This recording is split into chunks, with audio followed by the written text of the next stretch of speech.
Barkley needs 2 yards for the record. Hurts in the gun.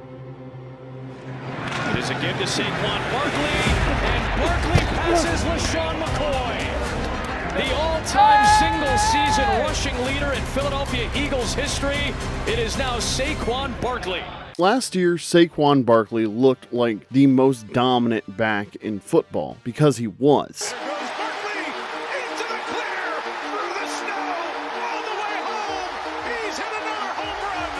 Over 2,000 rushing yards, 15 total touchdowns, and a Super Bowl ring with the most complete team in football. So why are fantasy managers hesitating as we're about to enter 2025? Is it his history of injuries? Is it the Madden curse? Is Saquon still a league winner hiding in plain sight, or is he this year's biggest landmine? This is Snap Count, and today we're putting Saquon Barkley under the microscope to help you figure out where to draft him in your league this season.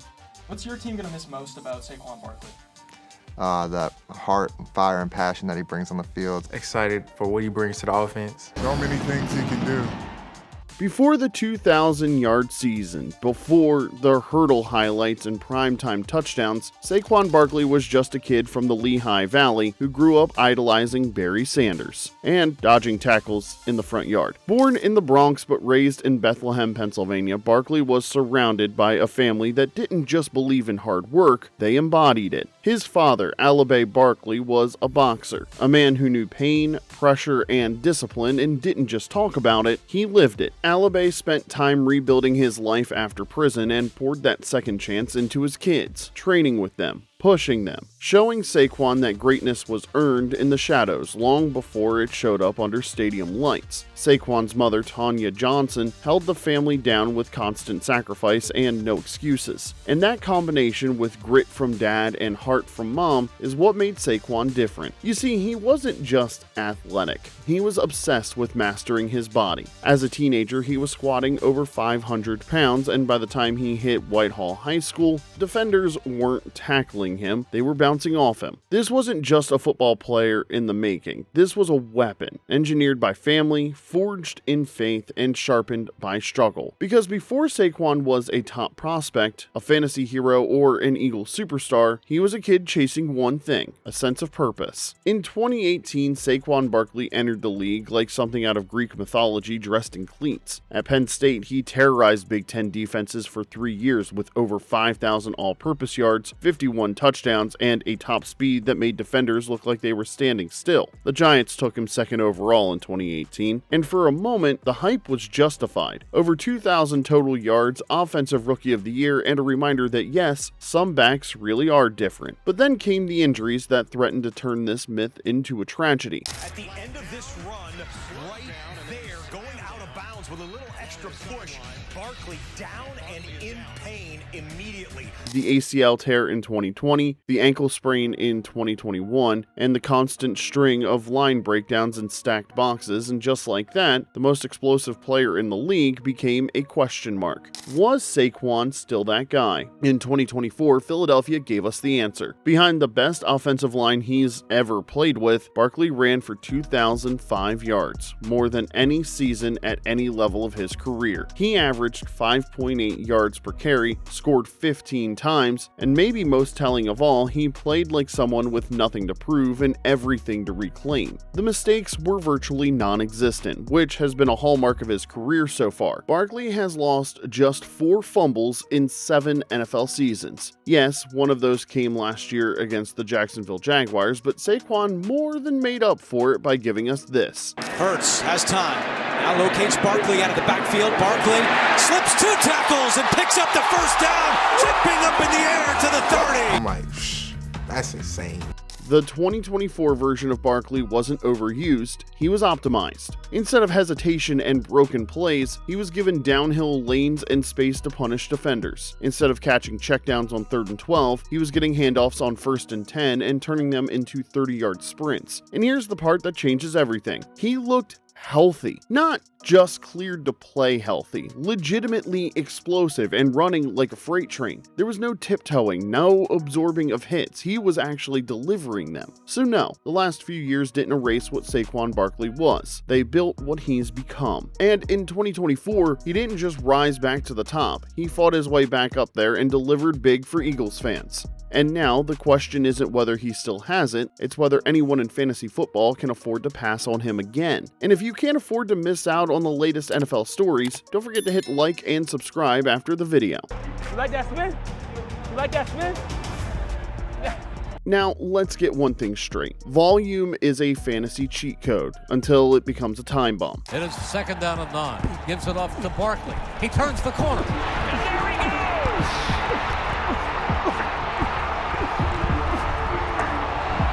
In 2024, Saquon Barkley was the most heavily used running back in football with 378 total touches, 2,005 rushing yards, and 15 touchdowns on a team that led from the front for most of the year. That kind of usage is how you win fantasy leagues, but it's also what can cause careers to start fading. Just ask DeMarco Murray. In 2014, he carried the ball 392 times for the Cowboys, won the league for a ton of fantasy owners, and was out of the NFL 3 years later. In his 2015 season, Murray had half the carries he did the year before, and he rushed for only 702 yards in 15 games. Ask Larry Johnson, who had 416 carries in 2006 and never broke 1,000 yards again. Even Derrick Henry, the gold standard for durability, suffered a foot fracture just after his 378 carry season in 2020, which limited him to 8 games the following year. And Barkley's shown that he's not immune, having already dealt with a torn ACL, a high ankle sprain, and shoulder issues across 7 seasons. Now here's where it gets tricky, because he looked amazing last year, but will Nick Sirianni risk Barkley's health for a shot at a repeat, or will he play it safe and increase Kenneth Gainwell's usage like he did with DeAndre Swift the year before? In 2023, Swift started hot with 175 yards versus Minnesota in Week 2 and 130 in Week 3 against Tampa Bay. But for the rest of the season, he had only one game where he reached 20 carries. Gainwell, on the other hand, increased his carries from 2022 by nearly 30%. It was a hot start that turned into cold regret, culminating in a wildcard game loss to Tampa Bay. The difference in 2024 was that Philly didn't rotate. They gave Barkley the whole workload and it paid off. At least until you ask what happens next. Because history says high usage backs rarely repeat, and Barkley just logged his heaviest touch total since entering the league. So the question isn't about what he just did, it's about how long he can keep doing it. If Philly leans on him like they did in 2024, especially without a strong running back 2 behind him, it might not be injuries that catch up to Barkley. It might be gravity. Saquon Barkley had a phenomenal 2024, one that rivals the best season of any running back in NFL history. But when you zoom in on where fantasy points are born, the red zone, things get a little more complicated. Despite over 2,000 rushing yards and 13 rushing touchdowns, Barkley only scored 6 times on the ground inside the red zone. You know who led the Eagles in red zone touchdowns? Jalen Hurts. He didn't just take away potential touchdown touches from Barkley, he owned the territory. In 2024, Hurts had 49 red zone carries for 147 rushing yards and 14 rushing touchdowns, more than any other quarterback in the league, and all but 2 were from the 1-yard line. When the Eagles got inside the 5, it was always the Jalen Hurts show, whether it was the infamous tush push or an RPO keeper that froze defenders just long enough to slip by. In 2021, Hurts had 11 red zone touchdown runs, and in 2023, he had 15, only one more than the year with Saquon Barkley. Once would be a fluke, but back-to-back-to-back seasons with 10-plus rushing touchdowns means number 1 is the red zone game plan in Philadelphia. That's their system. Now, that's not to say that Barkley was a liability in close. He had 61 carries for 6 touchdowns, but he wasn't the default runner and came nowhere close to Hurts' efficiency. And for fantasy managers, that matters, because those 6-point swings near the goal line are what normally separates RB4 from running back 14. But Saquon Barkley isn't like most running backs. He is elite between the 20s, where he can get into the open field and rack up yardage, and maybe that's what will keep him healthy and fresh in 2025. Because every yard in the NFL is tough to get, but the ones inside the red zone are brutal on running backs. So, maybe sharing space with the most effective goal line quarterback in football will help keep number 26 on the field throughout 2025. On the other hand, if for some reason the Eagles shift the balance and stop doing what's worked perfectly for 3 straight seasons, Saquon could be looking at an additional 60+ fantasy points on top of what he put up in 2024. That would win most leagues. Saquon Barkley is entering year 8 of his NFL career. He's 28 years old and coming off a monster season with 378 total touches. Now, here's the part that doesn't show up in the highlights. It is incredibly rare for running backs to repeat this kind of success at this stage in their career. In fact, at 31 years old, Curtis Martin was the only running back over the age of 30 to win an NFL rushing title. Go back and look. Since 2015, only a handful of running backs aged 28 or older and not named Derrick Henry have even finished top 5 in fantasy. Most never come close. Fewer still do it after a year with 345 carries. And while Barkley shouldered the load in Philly last season, that may be exactly what keeps him from doing it again. Because other elite backs around the league are being protected. Bijan Robinson splits time with Tyler Algier, who handled nearly 150 touches for over 700 total yards last year, keeping Bijan fresh. In Detroit, Jahmyr Gibbs has David Montgomery bulldozing linebackers on early downs and taking the red zone hits. Meanwhile, in Philly, there's no split. There's no pitch count. At least there wasn't in 2024, but that's where things could shift. Nick Sirianni's no dummy. He just helped Barkley put together a career year, but he also knows what can happen to running backs in year 8, especially ones with Barkley's injury history. For Saquon Barkley, 2025 isn't going to solely be about talent. It'll be about conservation as well. If the Eagles want Saquon on the field in January, don't be surprised if they scale him back in September. Fewer third down snaps? Maybe. Even fewer red zone opportunities? No reason to think otherwise. And fewer touches when Philly's up late, which they often are? That's almost guaranteed. The truth is, you're not just drafting what Barkley did, you're drafting what he might not be allowed to do again. And if you spend a first-round pick on a player whose coach is already thinking about January, that's not a fantasy asset. That's a trap disguised as a resume. But then again, this is Saquon Barkley we're talking about. You can talk about risk all day, but if Saquon Barkley stays healthy in 2025, he could easily end up running back 1 in 2025. Because when you zoom out, Barkley isn't just a volume back, he's a dual threat machine. As a rookie, he caught 91 passes and went over 2,000 total yards. And even through all the injuries and dysfunction in New York, he's averaged nearly 60 receptions per 17 games across his career. In full PPR formats, that's elite tier upside. Now put that player in this offense. Defenses can't key on him.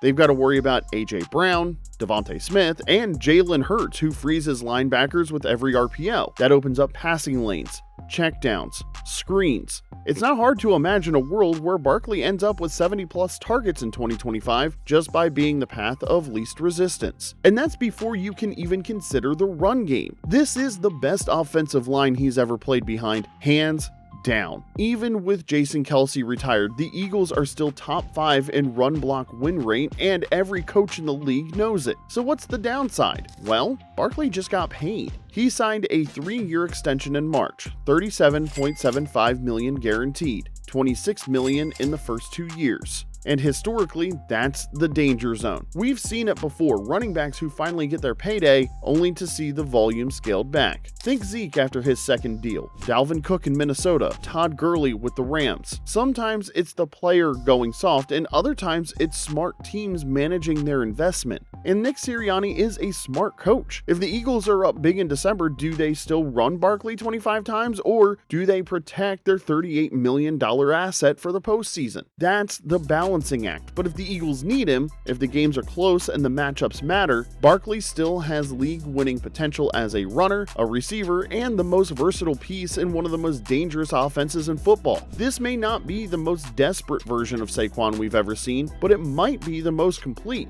So let's call call it what it is. Saquon Barkley in 2025 might be the riskiest safe pick in fantasy football. The upside is obvious. You're getting an elite runner, a proven pass catcher, and a guy in the best offensive environment of his career with less defensive pressure than he's ever had. You're also getting a player who, if he stays upright, could easily finish as the RB1 overall, especially in PPR leagues where his dual threat skill set could finally be unlocked again. The downside is he's 28 years old, entering his 8th year in the league, and he's coming off a 370 touch season, a historical cliff for even the best backs. And now that he's been paid, the Eagles may very well preserve him for the long haul, not pound him for fantasy glory, so here's the verdict. If you're building around stability and volume-proof players like CeeDee Lamb or Amon-Ra St. Brown, maybe let someone else take the plunge. But if you're swinging for upside, if you want a guy who can single-handedly win you a playoff week and he's still on the board in the second round, draft him. Because the talent never left. The offensive line is elite, and the Eagles' fantasy playoff schedule is against the Raiders, Commanders, and Bills, with Washington back for Super Bowl week.